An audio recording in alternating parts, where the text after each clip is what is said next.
Hello, everybody. Welcome to another episode of a student success story featured by Max School Prep TV.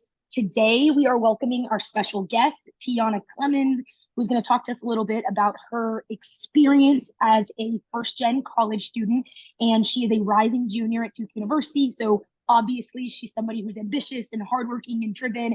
And we talk a little bit about her experience there at a pretty elite institution. But enough talking from me. I'm going to go ahead and hand the floor over to Tiana to introduce herself. Tiana, tell us a little bit about you, where you're from, your major, and give us three adjectives to describe who you are, what kind of person you are. Gotcha. Well, once again, I'm Tiana from Duke University, and I'm studying computer science and cultural anthropology.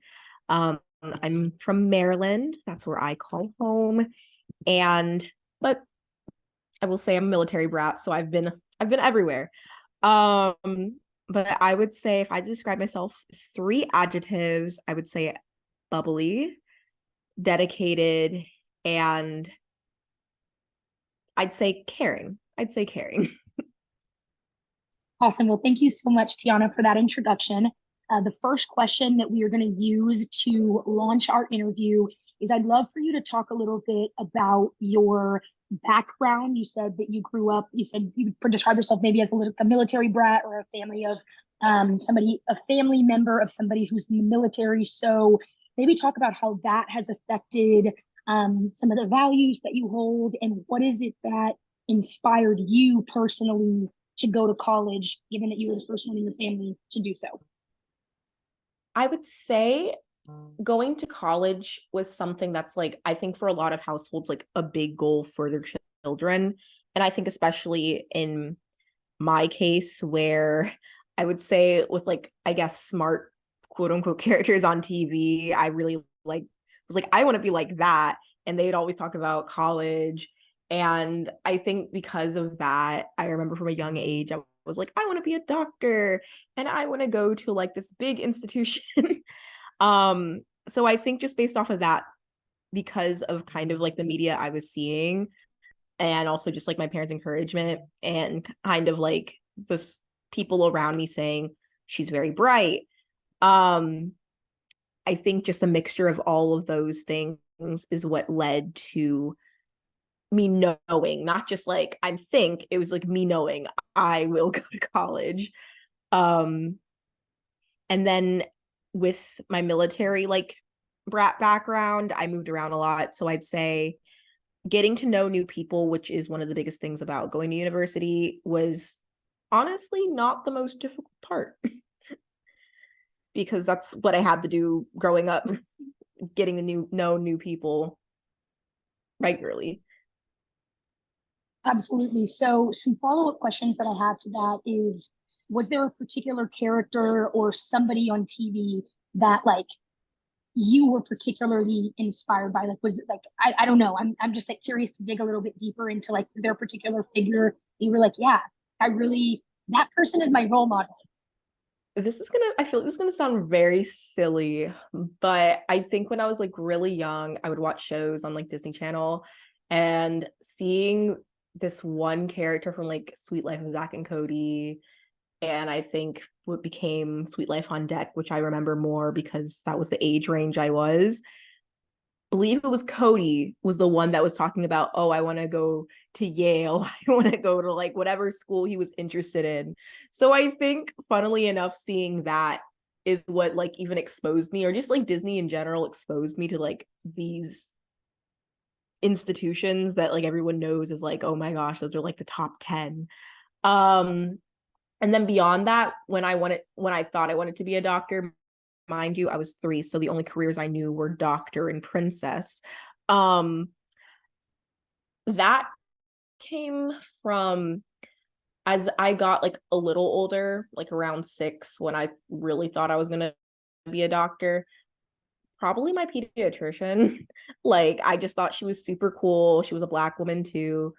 Um, at least my brain perceived her as a black woman. So um because of that, I think just seeing those early role models from like television and then seeing role models in real life, that is what kind of formed this idea of I will go to college, and at least at the time, I will be a doctor. Once again, the only careers I knew were doctor and princess. That changed when I got much older. Now, in terms of you actually applying to college yourself, it doesn't sound like you, well, I don't want to say it doesn't sound like, how did you navigate that process? Because as the first person in your family who's like going and your first gen college student, what was that like? Like, how did you find support? Did you do it by yourself? In what ways were you proactive and self-sufficient? I'd love to hear a little bit about your experience with that. So applying to college during the time I was a very peculiar time, as that was during we weren't in school physically.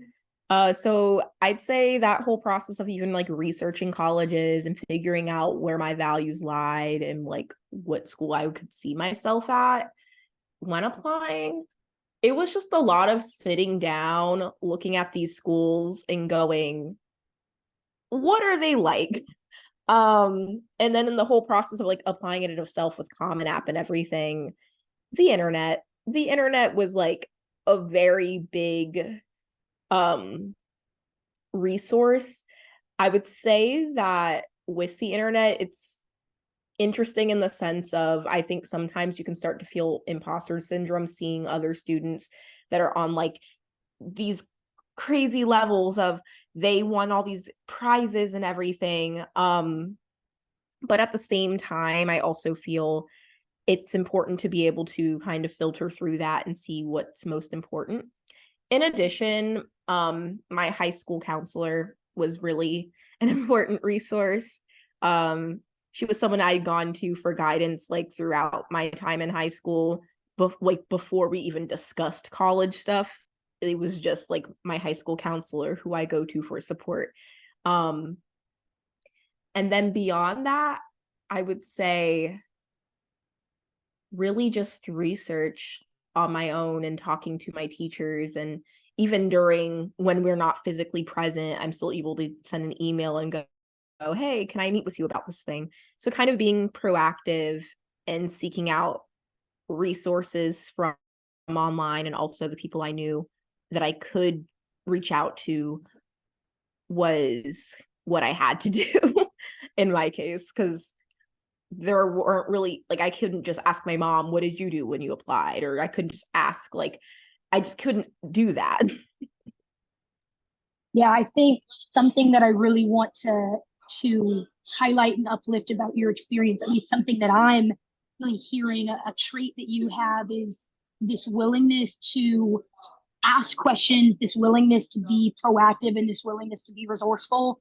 Not all of us start life or at a particular point in life have all the resources necessary in order to have the ease, like in order to easily have success like the next person. But success is not out of reach. Sometimes it's going to take a little bit more hard work. Sometimes it's going to take a little bit extra effort. Sometimes it's going to take, going on the internet and doing that independent search. But I hope that people who see you can say, hey, I just got to buckle down, and I just got to put in that extra effort given my circumstance. And there is still a way to make it a reality. There is still a way to end up at a school like Duke. And I also think that you started relationship building with your high school counselor. It sounds like long before you were even applying to college. If you had a support system in your back pocket, and like that's something that I'm sure you're carrying with you now into your junior year, but also like that's an important life skill. This is a who you know kind of world, and it's those relationships and those connections with people that are going to get you to that next level. So I think that was really beautifully said on your part, and there are a lot of good nuggets in there from your story. The next question I have for you has to do with your interest, I guess, in getting out of the DMV area. What made you decide like Duke? Like what made that, like why was that school even on your radar? Were there other schools that were on your radar? And kind of what do you have to say to people who are just like looking for that fit or like trying to figure out what they want? Like what was your process like? I first want to say it all starts with like choosing where you apply to, I can say I was safely not a student that applied to like a million schools. um like I did HBCU Common App. That was like the first Common App I filled out before I did Common App, and I guess that counts as like applying to multiple schools at once. But other than that, like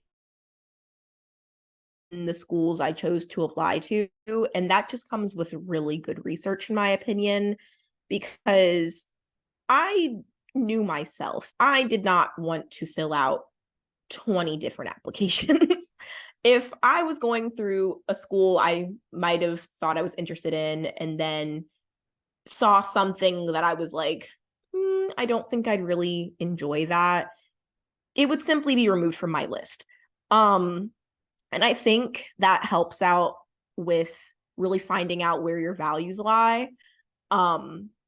Because when you have a list of like 25 different schools you're interested in, instead of applying to all of them, maybe figure out which ones do I truly feel I could see myself at, and which ones fit my values, and which ones, like, even if I saw a question, I was like, I don't think that this is for me, it would simply be removed from my list. Now, in terms of choosing when I did get my acceptances, I was struggling. I can fully say that. The two other schools I would say I was really eyeballing at the time were Barnard College in New York, and Georgia Tech down in Atlanta, Georgia. I ended up choosing Duke in large part just due to location. It wasn't too far from home, but it was far enough where it was like 4 hours away. And also just like there is just a lot of people around me were encouraging me to go to Duke, so that kind of ended up being where I chose. I will say, because these were all schools I loved dearly, sometimes I do think to myself, what would have happened if I went to Barnard, or what would have happened if I went to Georgia Tech? But you can't really think about that too hard because I'm here and I feel happy with my choice. Yeah, I think there's something to just moving forward and, sticking by your guns when you've made a particular decision and not necessarily living your life staring in the rear view mirror. So I respect that. And I think something else that really resonated with me about what you said is just this idea of like, life is too short to be wasting time investigating or even applying to schools that don't fit you and don't fit your values. And I think there's a larger lesson there that can be extrapolated to just life in general. Don't waste time doing a job, taking a class, pursuing a person that does not align with your values, right? Like everything that we do in this world needs to have meaning to what we care about.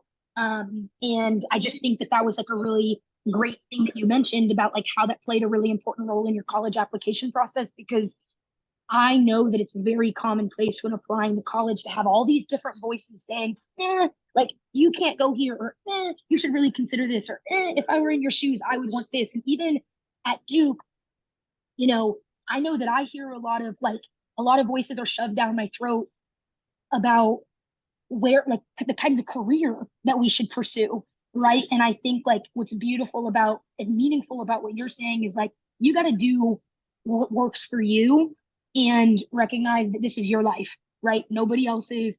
These are your choices, and you're going to be the one that has to walk the walk at the end of the day.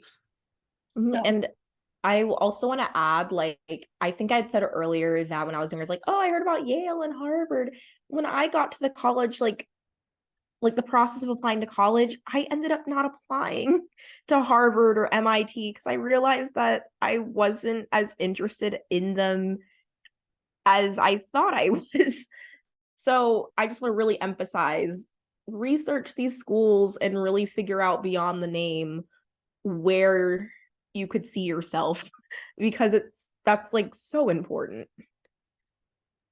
and I think even like for people that might be financially strapped or whatever, like not all of us have the privilege to be able to go and just get on the plane and go visit a campus, but there are opportunities to apply for fly-ins where the school will fly you out, because that's a really big thing too. Like I know you mentioned that you were interested in Barnard, right? Which is here in New York, where I am right now. And I do not like this city. Like, I'm literally for law school taking Columbia and NYU off my list because I'm like, this ain't for me. Like, those are name schools. Those are schools that carry a lot of weight in terms of name. But like, if you can't see yourself in this environment, you got to cut it, you know? And so, like, I encourage, and it sounds like you encourage, like, you need to go and figure out, can you be there? Can you live your life there for 4 years or however long? Because if you can't and you're just going there for the name, you're going to be unhappy. You're not going to be motivated. Now, the other thing that I was going to ask you, and I think that this is important to shed light on, is you said that you applied to some HBCUs. Now, considering your experience at Duke, and I want you to kind of talk about this. This is a PWI. We attend a predominantly white institution. You're going into your third year. So, you know, I don't know what kind of experiences you've had, but you are not surrounded by a student body that would look like you if you were at an HBCU. So how did you decide that Duke is the place for me, and like kind of turn down acceptances to, because I'm sure you got into like you sound like a very bright girl. So I know that you got into those schools and you had your pick of the litter. So what made you like specifically choose that? And if you could go back and do it again, considering what you know now about some of your experiences, which if you feel comfortable bringing them to light, would you make that same choice again? Oh, that's a hard one. I think a lot of it just kind of came down to being at a school like Duke, and I think schools with large endowments in general, there is the privilege in terms of financial aid. Like that's like a big factor. Like I hear a lot of students at Duke specifically say that they might have wanted to go to Howard or they wanted to go to Spelman, but because of just like a lot of these white institutions historically have gigantic endowments. Like I think Duke's is like 15 billion. They have the resources to fund more students. And I think that's why so many of us kind of end up getting caught up at the PWI. Would I make a different choice? I don't know. I really don't know. And that's an okay answer, but I just know there are going to be some people who are in your shoes saying, do I choose this prestigious degree at a PWI, or do I go and like be surrounded by people who look like me? And yeah, like Howard and places like that are still prestigious, but that's not a top 10, university. That's not listed like up there. So I don't know. Like, what do you weigh? And like, you can answer this question however you want, but I just think it's an interesting take, you know? I guess like, I guess if I could do it, I think with Duke specifically, there's the benefit of being in an area like Durham where you do see people that look like you in the surrounding area. And I believe that's like something that's very unique to Duke compared to, say, if you went somewhere further up north where there are just not a lot of Black people. Like, so I would say that Duke has the benefit of kind of being in an area. Not only that, North Carolina has many HBCUs within it. NCCU is literally like down the street from us. NCAT is about an hour or so away. So I think like the benefit of being in a community that has a bigger population of Black people is quite nice. And I'm from Maryland, so I get that exactly. But whether I don't know. That's really hard. I really don't know what I would do again. But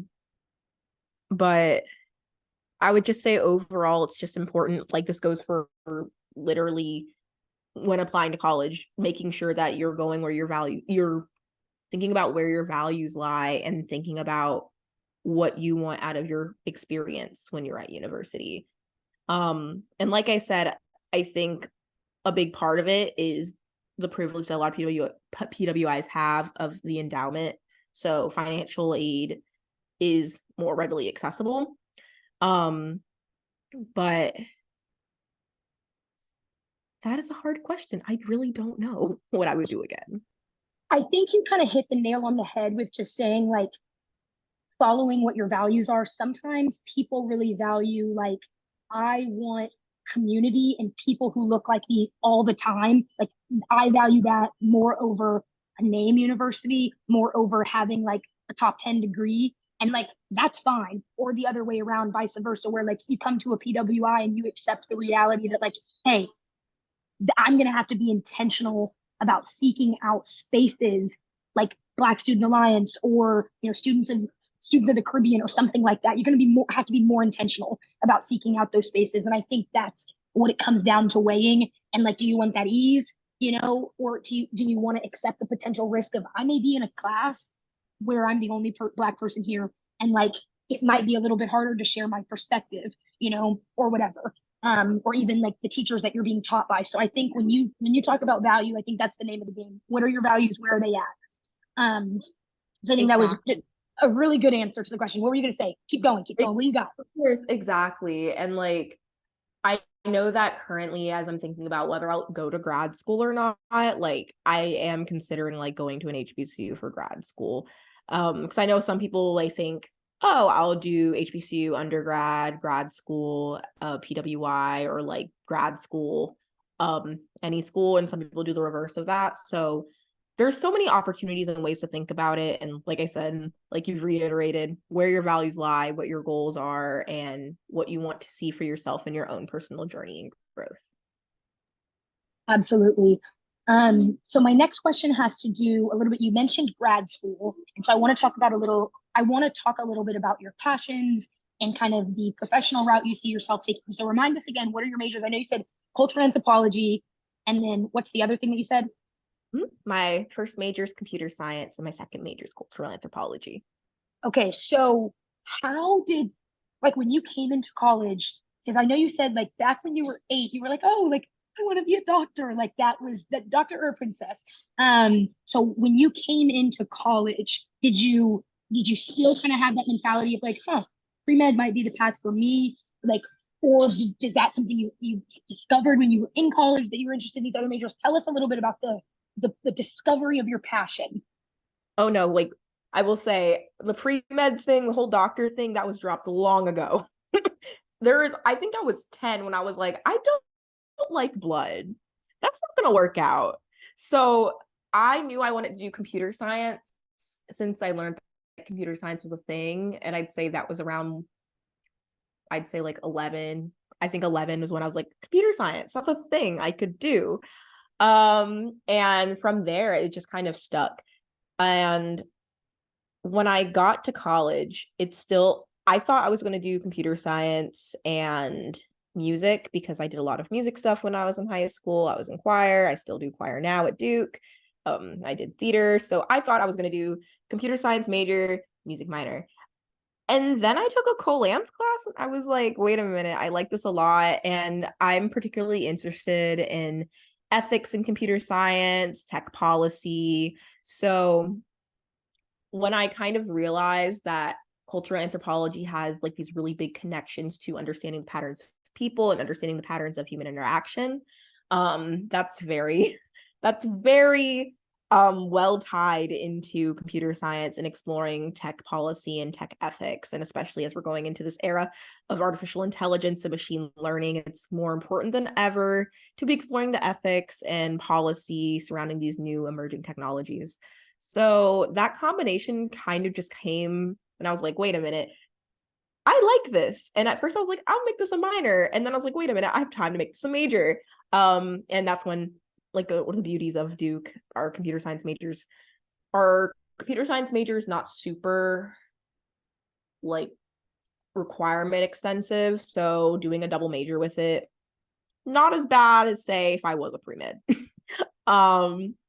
But yeah, so I'd say one of the beauties of being at a school like Duke or just like a liberal arts institution in general is the opportunity to take different classes, because the reality is you likely have requirements where you have to take certain credits for things.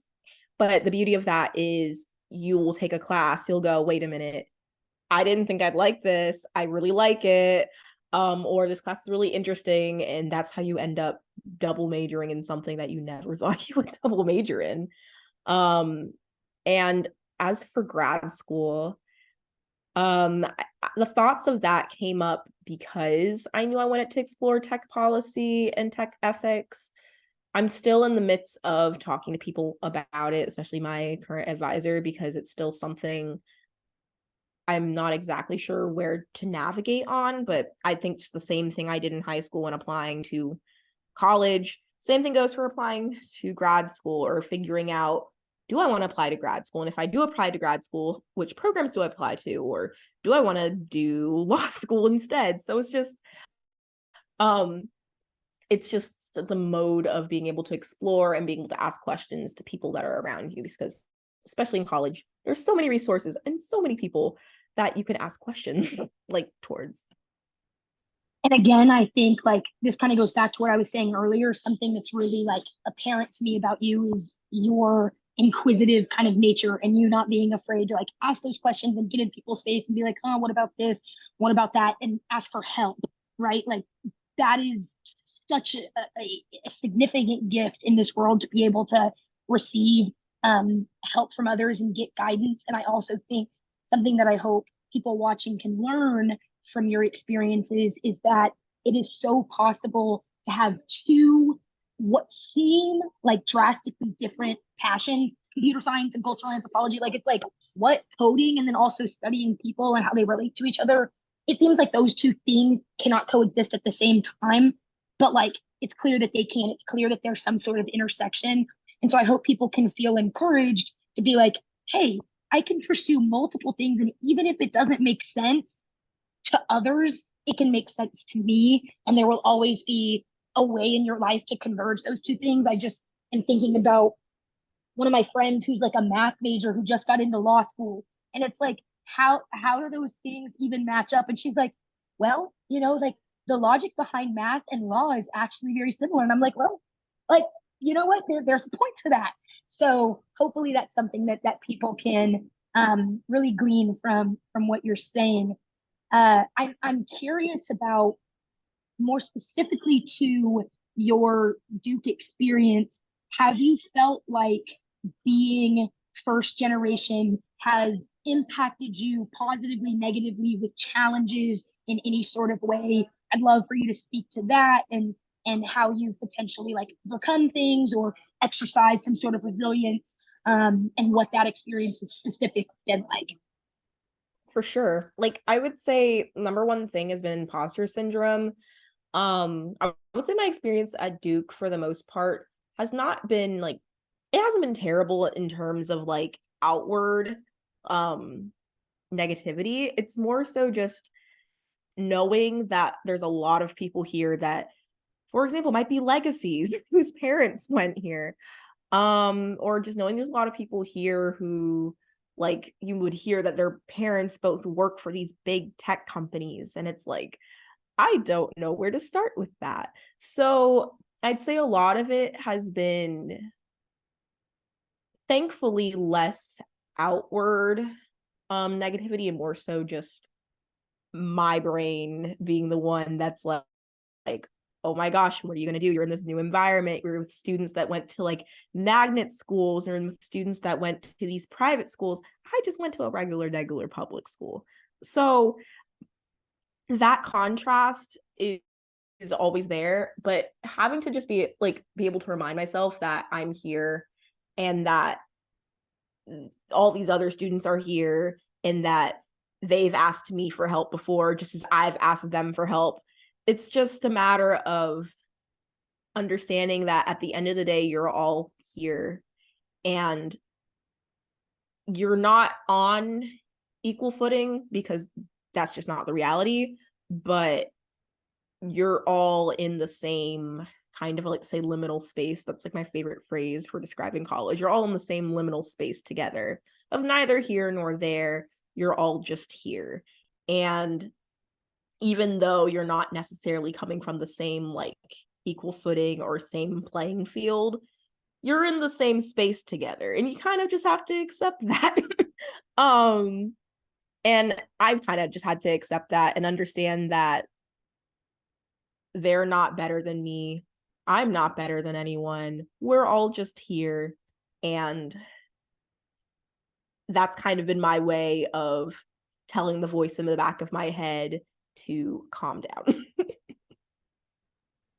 I definitely agree. And I think regardless of any background that you come from, I think all of us struggle with that imposter syndrome, that feeling like we don't belong in a space where the reality is like, Tiana, you got that acceptance to Duke letter just like I did, meaning the admissions committee and the people that are investing in us all know that we're capable of being successful in that environment. And I think something that, you know, you're right about is like we're all in the same space, we're all in this together, but the reality is like given that we're not on the same equal playing field, some of us are coming from more disadvantaged backgrounds, some of us are like you don't have parents who like can be like, okay, mom and dad, how did you navigate your first day of college or your first semester? Like you can't do that, right?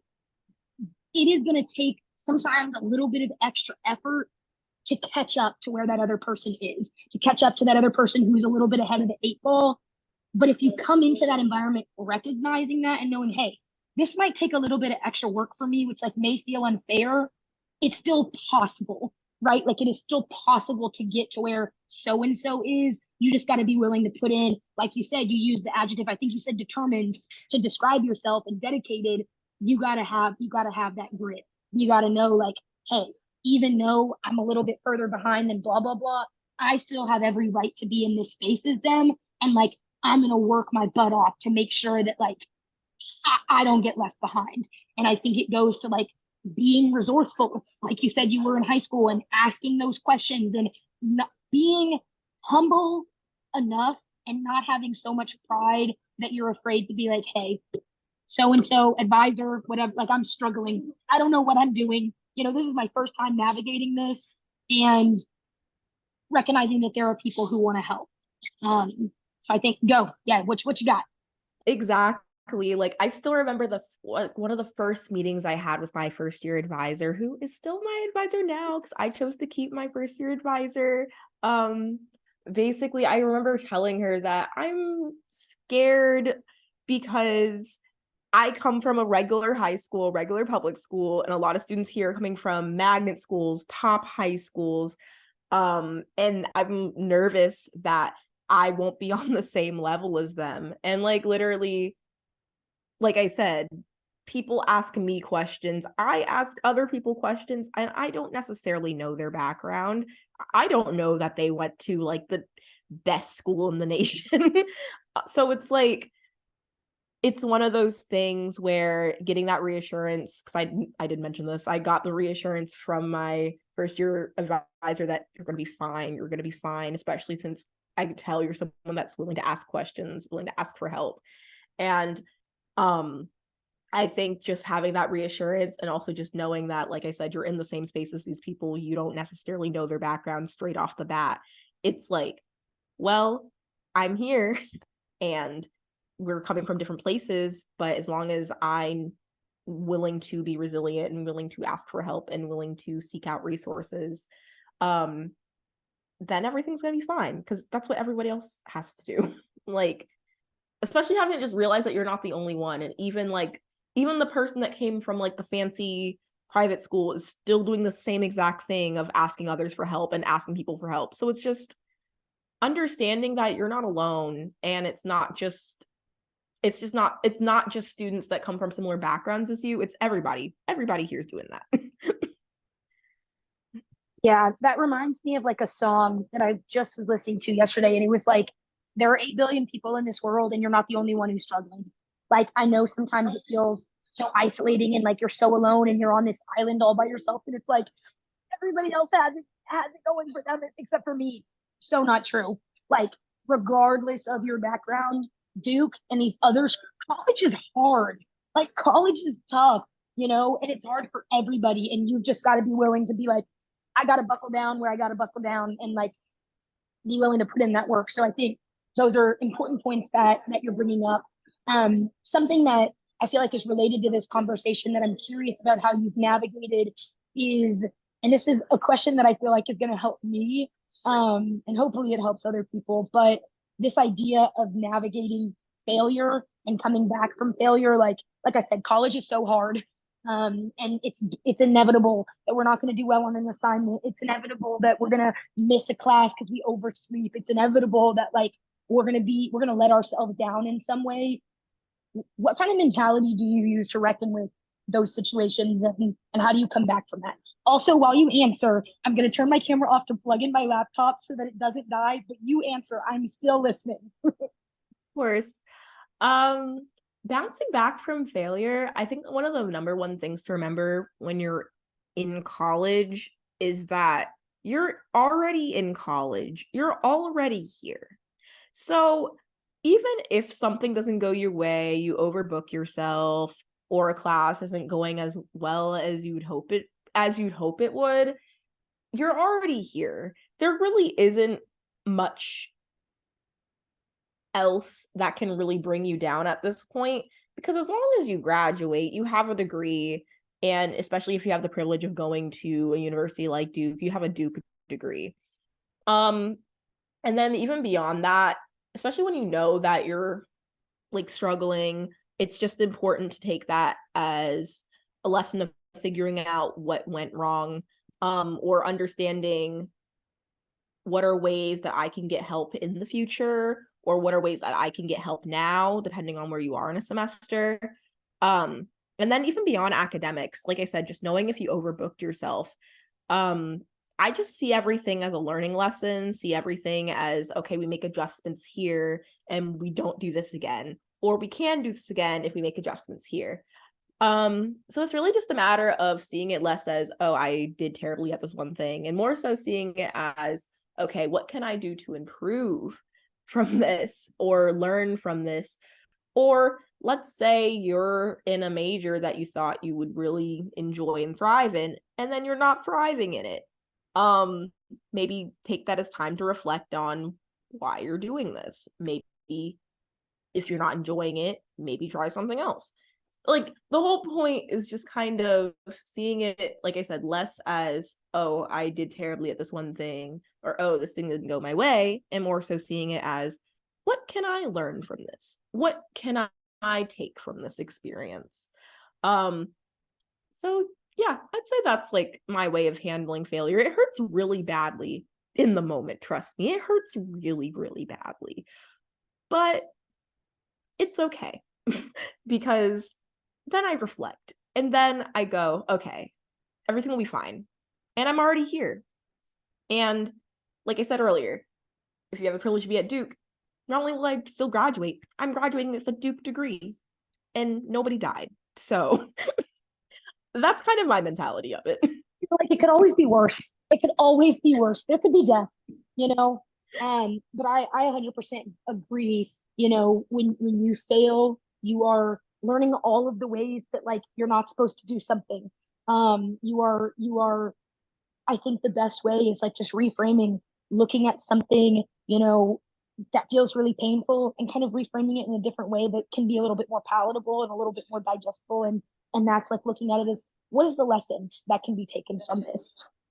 So I appreciate you saying that. I think my follow up to that is sometimes, you know, being in a super high achieving environment like Duke, where we are battling things like fear of failure and we want to work really hard to avoid failure. Sometimes we're working ourselves into the ground. And I know, especially for people like us who say we're struggling with imposter syndrome, that also kind of adds this extra layer of a push to like work really hard and push ourselves a lot. How do you kind of reconcile that push to be like high achieving and to do all of these things and to work really hard so that you don't fail with like, okay, burnout is a real thing, you know, being mentally unwell is a real thing. And so how do you kind of balance the two of those so that you're not driving yourself into the ground? There's a term for Duke students that describes kind of the imposter syndrome that we all walk with. I can't think of it at the moment, and I really wish I could. Wait, is it the duck on the water? Is it the duck on the water? Not the duck on the water. Okay, It's never like, mind. it's like imperfection, effortless imperfection. That's what it is. And it's just kind of like this thing where like people say Duke students will do this thing where they're like, oh my gosh, I have so many things I have to do, and they're doing like this, it's either effortless imperfection, or I don't think it's effortless perfection, but it's something that effortless demonstrating of, oh, I'm doing all these really important things, but also like I'm stressed, but also not that stressed. Like there's something with that. And I'd say like the number one thing of dealing with that imposter syndrome and dealing with like the overachieving pressure cooker environment that can be college is chances are the failures that you have are not really that. I mean, and I know that's hard. That's easy. It's easier said. Wait, Tiana, you cut out. You said the chances of, and then you cut out. What did you say? Oh, sorry. I said chances are your failure isn't that bad. Like, I know it's hard to accept in the moment, but especially if you're at a pressure cooker like institution like Duke, chances are when you say you failed, you did not fail. And even if you did fail, it's not that bad. Like, I feel like that's so easy to say, but like, chances are it's not that bad. And beyond that, I'd say like resources for kind of dealing with like a lot of the struggles of being an institution like Duke and dealing with, or not even just Duke, just in general, of dealing with like stress and imposter syndrome.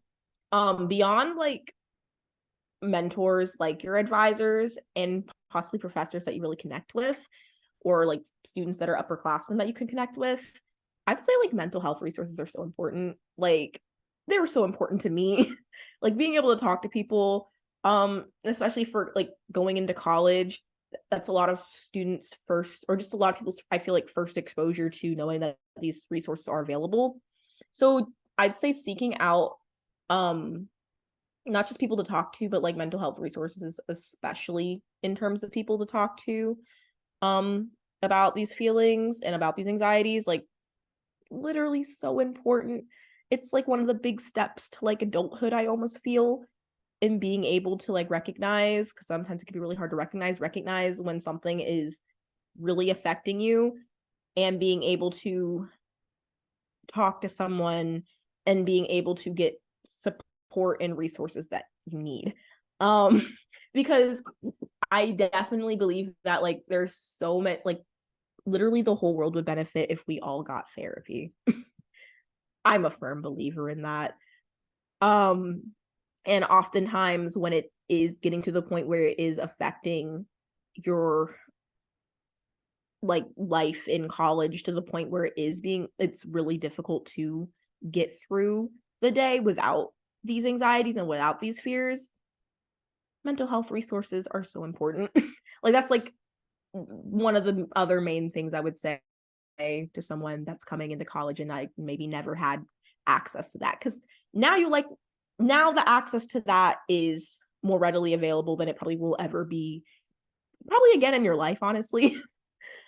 So I take advantage of it while you're here. I mean, you talked about how big Duke's endowment is, and other high, elite institutions have that same, very plentiful sort of endowment. We've got so many resources at our fingertips. Use them, tap into them. And I know a lot of people always ask me, like, how do you grow in confidence? Like, how do you grow in having that sort of mentality to be resilient and come back from failure and to ask for help and blah, blah, blah. It starts with what you just said, Tiana. The biggest way to advocate for yourself and to take that step towards growing into a more confident version of yourself is acknowledging when you're not okay, and is taking that step to be like, I need help. I need professional help to help me navigate some of these difficulties and these challenges that I'm dealing with. And you're right, therapy is I'm a huge proponent of that too. Shout out to my therapist. Yeah, we all need it. And if it's there, take advantage of it. Part of your tuition. So I think that's really important. The other thing I want to touch on is you talked a little bit about, can you hear me? Yes. You talked a little bit about how support systems in community have been really important to you, whether that's upperclassmen or mentors or whatever. What are some of the diversity in community spaces that you've sought out for yourself on Duke's campus, and what has that been like for you? Because I know that you got in touch with me because I reached out to Black Duke. Like, we are supporting each other in that group chat. So yeah, talk about, you know, kind of seeking those groups out, but what have they done for you, and what has it been like being a part of those spaces? Literally Black Duke, such a big like support system because we have to. There's not a lot of us. And for me, just kind of thinking about like the extracurriculars I do, I love Black Women's Union. I joined that my freshman year. Literally like brought me so much confidence, got me out of my shell a little bit.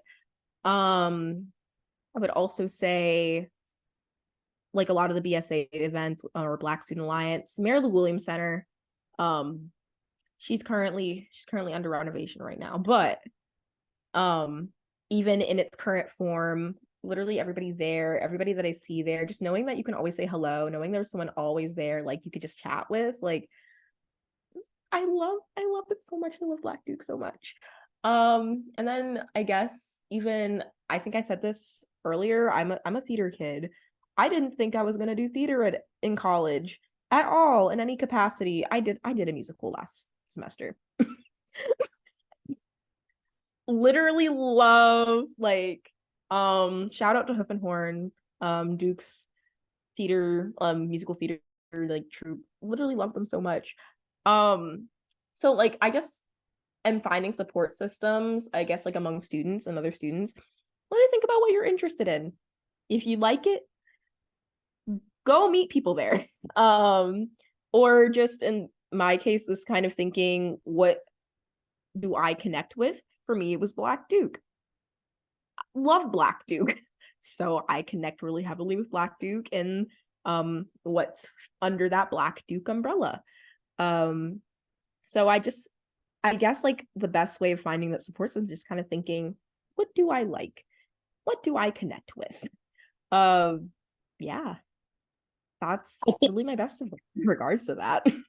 I think there's some serious truth to finding your tribe in this world. Like, we are not designed to be solo creatures.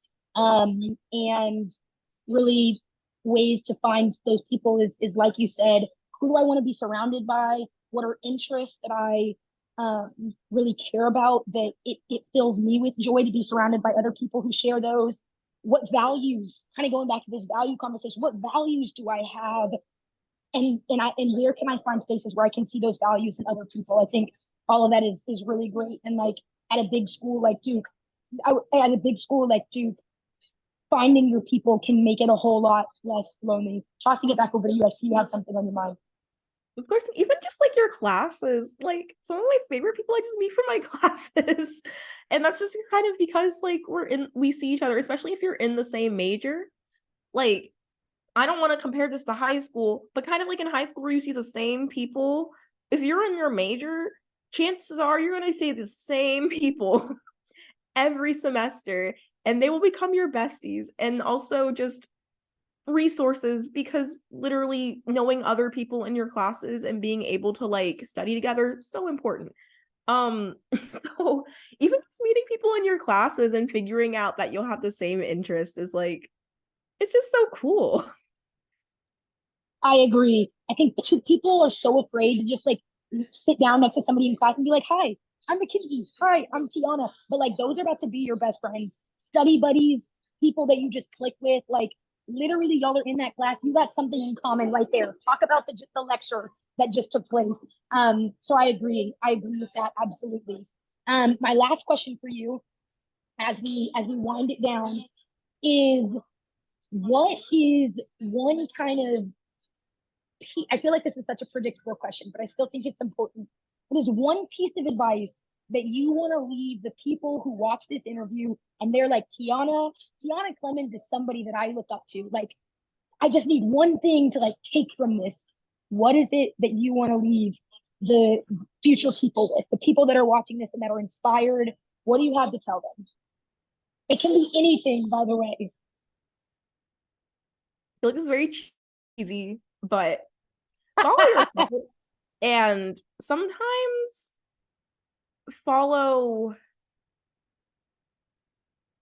your capacity for what you can handle. And what I mean by that is sometimes don't overbook yourself, value rest, value relaxation, follow your heart, and follow your capacity for what you can do in reasonable time, reasonable energy. Yeah. I think that was beautiful. And I needed to hear that this summer because your girl be overbooking. She be doing too much. I be having back-to-back meetings and I'm like, I need a break. So valuing rest, following your heart. I love that. And Tiana, this has been an absolute pleasure to get to meet you. I'm like, this is a fellow blue devil. Like this is somebody I'm going to school with. I'm so amazed and I'm so in awe. And I feel honored that I got the opportunity to just talk to you and pick your brain a little bit. And thank you for your time with us. Thank you. I'm glad I got to do this. And this was fun. I had fun. Okay, good. I'm glad to hear it. Well, Tiana, we will be in touch. And for those watching, thank you for tuning in. We will talk soon. See you in the next video.